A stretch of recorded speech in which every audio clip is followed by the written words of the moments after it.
बिहारी लाल की जय हो। अब महाराज नंद बाबा के यहाँ उत्सव मनाते मनाते एक वर्ष है गए महाराज। अब उत्सव मनाते मनाते एक वर्ष हो गए। नंद बाबा को स्मरण में आया कि मैं कंस का कर चुकाना तो भूल गया। लाला का जन्म हुआ, लाला के जन्म के उत्सव में इतना आनंद हो गया, इतना आनंद हो गया, इतना मैं आनंद में डूब गया, मैं कंस का कर चुका नहीं भूल गया। उसी समय नंद बाबा ने कुछ ग्वालों को वहां पर लाला की रक्षा के लिए नियुक्त किया।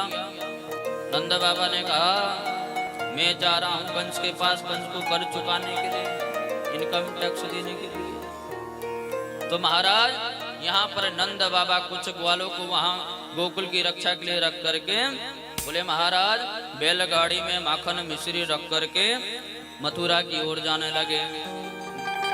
गोपान गोकुल रक्षाया निरूप्य मथुरा गत नंद कंसस्य वारसिक्यं करम दातुं पुरोदः। नंद बाबा बैलगाड़ी पर माखन मिश्री रख करके सीधा मथुरा आ गए। और मथुरा आए तो कंस के पास पहुंचे। कंस ने कहा महाराज इस बार लेट कैसे हो गए कर चुकाने में। नंद बाबा कहते हैं महाराज क्या बताऊं, आप लोगों की कृपा से, ब्राह्मणों की कृपा से ये 90 वर्ष की आयु में मेरे घर में लाला को जन्म भयो है। जब से लाला को जन्म भयो है मैं तो उत्सव मनाने में इतना आनंद है गए थे महाराज, मैं कर चुका नहीं भूल गया। जब नंद बाबा ने यहाँ कंस से कहा तो कंस ने कहा अरे कोई बात नहीं महाराज, बड़ी खुशी की बात है, तुम्हारे ये बुढ़ेस काल में भी तुम्हें लाला को जन्म भयो है, जुग जुग जियो तुम्हारो लाला। कंस कह रहे है जुग जुग जियो तुम्हारो लाला, लेकिन कंस को क्या पता वही मेरो काल है, कंस को क्या पता वही मेरा काल है। अब यहाँ पर कंस को कर चुका है तो उसी समय वसुदेव जी नंद बाबा को देख रहे।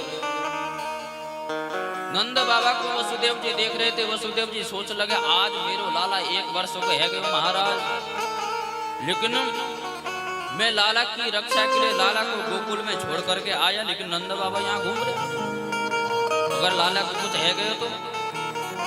अब वहीं जब वसुदेव जी ने नंद बाबा को देखा तो नंद बाबा वसुदेव जी के पास आए, आकर के प्रणाम किया।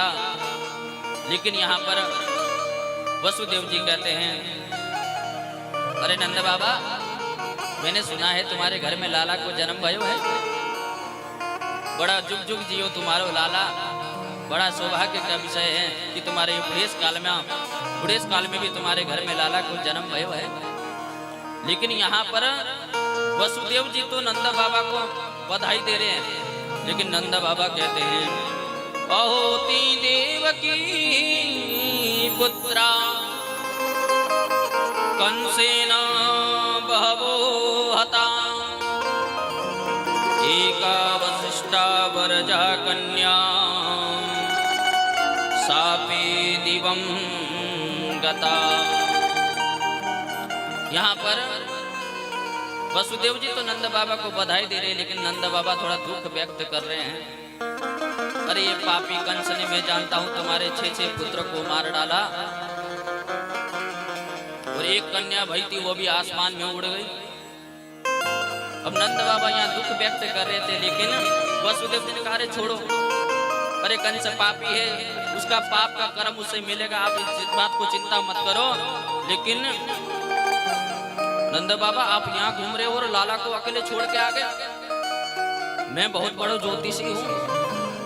वसुदेव जी कह रहे हैं मैं बहुत बड़ा ज्योतिषी हूँ, अभी जल्दी चले जाइए, आप यहाँ मत घूमिए, गोकुल में कोई बड़ी भारी विपदा आने वाली है, इसलिए यहाँ से चले जाइए।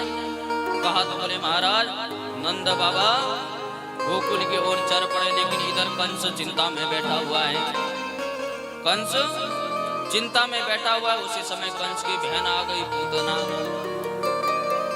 कंस की बहन आई पूतना। पूतना ने देखा कि भैया जी चिंता में बैठे हैं, कहने लगे महाराज तू चिंता में हो।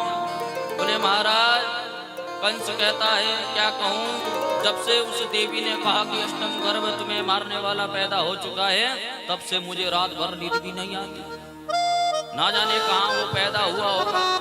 तो यहाँ पर पूतना कहती अरे भैया इतनी सी बात को लेके तुम चिंता में बैठे हो, आप चिंता मत करो, अभी मैं जाती हूँ, 1 महीने या 1 वर्ष के भीतर जितने भी बालकों का जन्म हुआ है सबको जहर पिला के मैं मार डालूंगी। अब तो महाराज जो पूतना थी उसका भयानक शरीर था, राक्षसी थी, उसने अपना रूप बदल दिया, सुंदर स्त्री का रूप धारण कर लिया, अपने कालकुट स्तनों पर कालकुट विष लगा लिया और सोच के जाने लगी कि मैं सबरे बच्चों को जहर पिला करके मार डालूंगी। अब मार्ग में जा रही थी, मारते मारते जा रही थी तो नंद भवन के करीब पहुंची। अब नंद भवन में तो उत्सव गा रहे थे, नंद के आनंद भयो जय कन्हैया। जैसे ही आवाज पूतना के कानों में पड़ी, पूतना सोचने लगी यहाँ कहीं लाला को जन्म भयो, जाती हूँ जरा। बोले महाराज उसी समय पूतना नंद भवन में पहुंच गई। नंद भवन में पहुंची तो बोले महाराज सबरी ब्रज की गोपियां आकर के यशोदा मैया को बधाई दे रहे थे, मैया बधाई हो, मैया बधाई हो, अरे 80 वर्ष की आयु में तुम्हारे घर में लाला को जन्म भयो है। अब महाराज पूतना भी रूप धारण करके वहां पहुंच गई, लेकिन पूतना का शरीर इतना सुंदर था, पूतना इतना सुंदर बन के गई थी। सुखदेव जी महाराज कहते हैं राजन ऐसा लग रही थी साक्षात श्री देवी जी आ रही हो, इतना सुंदर स्वरूप बना करके गई। अब ब्रज की गोपियां देखने लगी ये देवी कौन है, बड़ी सुंदर लग रही महाराज, कहां से आई है। अब सीधा पूतना आई, आकर के यशोदा मैया को बधाई देने लगे, अरे बधाई हो, बधाई हो। यशोदा मैया को बधाई देने लगे। अब यशोदा मैया भी आंख फाड़ कर देखे महाराज ये बहन कब से आ गई है, कहां से आ गई। कहने लगे बहन जी बधाई हो, बहन जी यशोदा मैया बधाई हो। लेकिन यहाँ पर यशोदा मैया ने विचार किया अगर मैं पूछूंगी कहाँ से आई हो बहन तो बेचारी बुरा मान जाएगी, आके बधाई दे रही है तो मैं बधाई दे लेता हूँ। तो पूतना ने कहा अरे देवी यशोदा जी जरा एक बार अपना लाला को मुखड़ो तो दिखा दो, कहाँ है तुम्हारा लाला। लेकिन उस समय लाला को भीतर ले जा करके पालकी में यशोदा मैया ने सुला रखा था। लेकिन जब पूतना वहां आई ना, भगवान की नजर पहले ही पूतना पर पड़ गई थी, पहले ही भगवान की नजर पूतना पर पड़ गई। पूतना पर जब भगवान की नजर पड़े तो भगवान सोचने लगे महाराज सही टाइम पर मेरी मौसी जी आई है। अब महाराज पूतना गई तो बोले महाराज पूतना को भीतर लेकर के चली गई यशोदा मैया। यशोदा मैया तो किसी कार्य से भीतर चली गई। अब पूतना जा करके भगवान जैसे भगवान के निकट पहुंची तो भगवान ने पूतना को देख करके अपने आंख बंद कर लिए। क्या बंद कर लिया, आ रही नहीं आ रही आपको, पीछे वाली मैया को समझ में आ रही कथा। अब महाराज पूतना गई तो भगवान ने आंख बंद कर लिए। बोले महाराज आंख बंद क्यों किए भगवान। बोले महाराज भगवान ने आंख इसलिए बंद किए, बोले महाराज जो राक्षस होते हैं ना भगवान के सामने भगवान अगर देख लेते ना उसे तो वो अपने असली रूप में आ जाती है। और भगवान ने आंख बंद इसलिए कि भगवान चाहते थे मैं ब्रज में आकर के माखन मिश्री खाऊंगा, लेकिन यहाँ तो शुरुआत जहर से हो रही है। पूतना आई थी कि मैं जहर पिला दूंगी और कन्हैया को मार दूंगी। भगवान सोचने लगे मैं काम माखन मिश्री खाने के लिए आया था, यहाँ मेरे शुभारंभ जहर मिश्री से जहर से हो रहा है।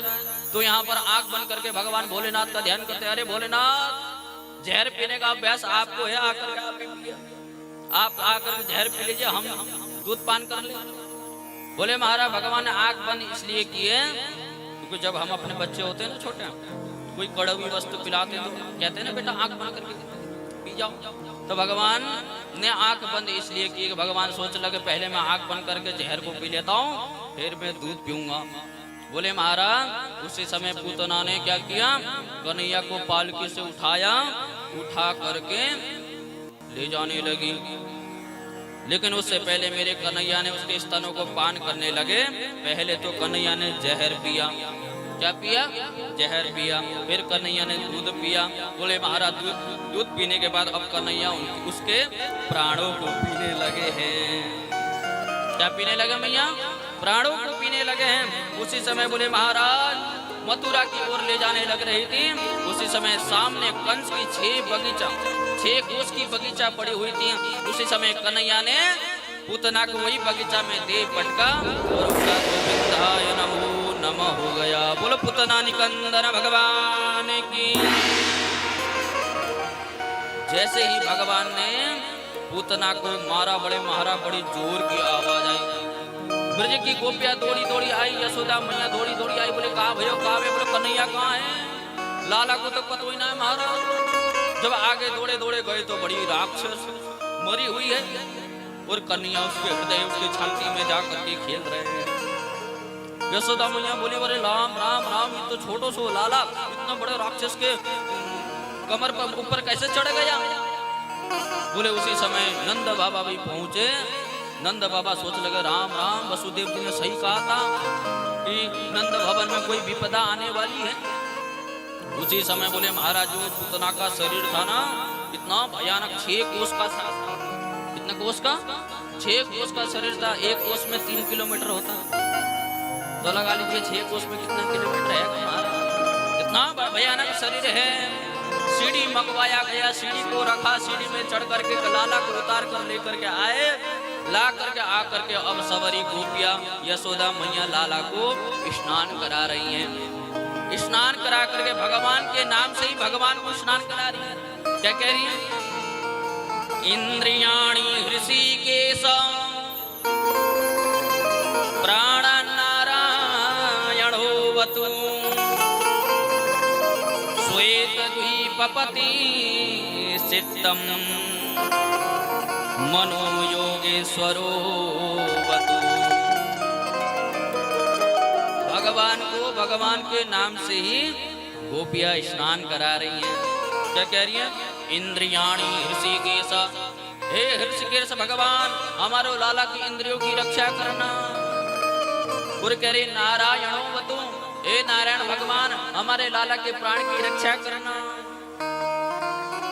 महाराज भगवान के नाम से भगवान को सवेरे गोपियां स्नान करा रही हैं। कहो कहाँ लगी नाम बड़ाई, क्या? कहो कहाँ लगी नाम बड़ाई, ब्राह्मण सकही नाम गुण गाई, नाम सकही गुण गाए। देखिए भगवान स्वयं भी अपना नाम नहीं गा सकते, अपने नाम का जाप नहीं कर सकते भगवान, लेकिन यहाँ गोपियां भगवान को ही भगवान के नाम से स्नान करा रही हैं। हमारा पूतना का शरीर इतना भयानक रूप है, कैसे जलाए उसके शरीर से? बोले हमारा हजारों सैया लगा गया, लकड़ियां समिधा की सैया लगाया, उसके शरीर के आधे आधे छोटे छोटे भाग करके सवेरे शरीर को जला दिया।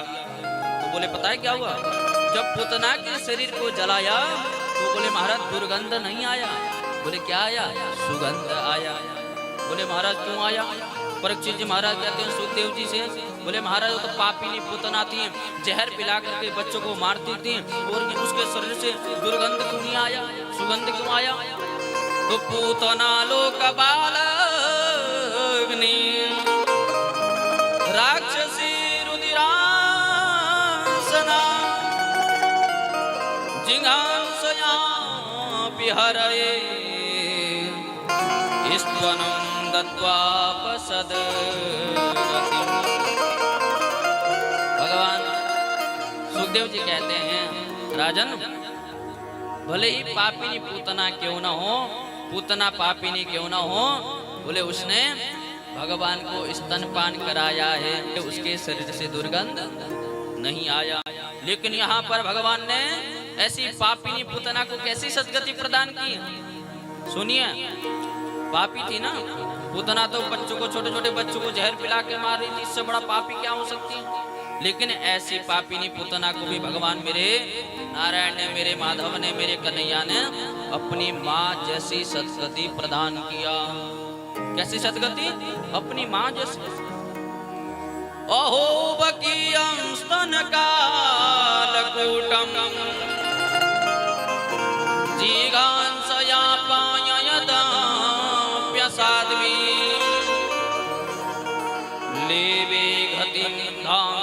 पितां ततोऽन्यां कं वा दयालुं शरणं व्रजेम कं वा दयालुं शरणं व्रजेम। पापिनी पूतना, ऐसी पापिनी पूतना को भी मेरे नारायण ने अपनी माँ जैसी सदगति प्रदान की। बोलो नारायण भगवान की।